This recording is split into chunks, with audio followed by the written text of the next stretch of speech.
This last week, we lost a huge author in the vampire genre, and that is Lisa Jane Smith. She published by L.J. Smith, and she is the one responsible for the Vampire Diaries. I assume that everybody who is watching this has heard of the Vampire Diaries. You're probably familiar with the television show or the either of the follow-up shows that came after it, the originals or legacies. And for any of you who have seen the shows, you're probably thinking, oh my god, it's just like a Twilight clone.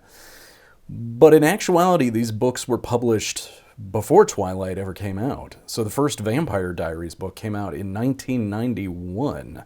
So L.J. Smith was very much ahead of her time when it comes to vampires in high school and teenage vampire romance. And the Vampire Diaries is not the only series that she published. Even not the only series she published with young vampires in it.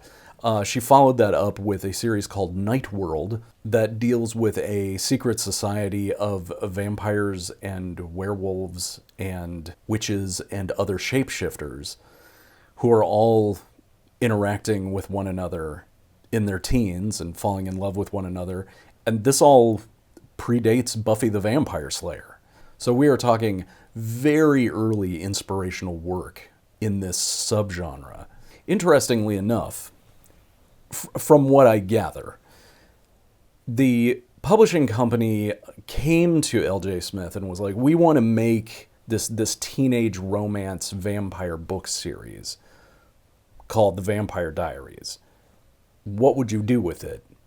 And she then commenced writing these books. And so she wrote for multiple volumes, and then at a certain point, after decades, had a falling out with the publisher about some major direction that the plot was supposed to go in. And either she left or they fired her, and then the rest of the Vampire Diaries were written by ghostwriters. Her name, L.J. Smith, appears on the cover of every book, but she didn't write the last 6 or so. So there was this sadness in the fan community, of course, because they were like, well, this is not L.J.'s work. This is not what she envisioned.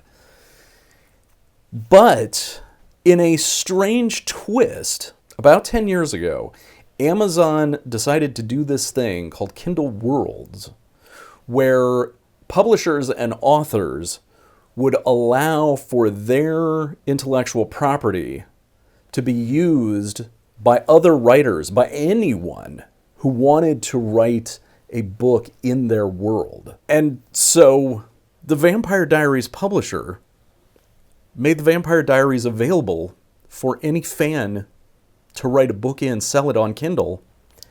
And L.J. Smith did that. And so she wrote 3 more books in the Vampire Diaries universe the way that she would have wanted the story to continue, which I think is a very classy move, LJ. Well done. It can't be understated how much the Vampire Diaries has been an influence in the vampire genre, especially when it comes to broader media. The fact that this one story gave the WB a decade worth of programming between the Vampire Diaries, the originals, and legacies is just amazing. Like, it speaks to the quality of the world design, the quality of the character design, and the quality of the writing, that when Twilight came out and did $1 bazillion at the movie theaters, and Warner Brothers said, well, we want one of those, that they were able to go to the Vampire Diaries and have this amazing world and characters that was already written, already had legions of fans, and then just increase that tenfold. So all of that goes back to L.J. Smith's quality as a writer. To Lisa Jane Smith.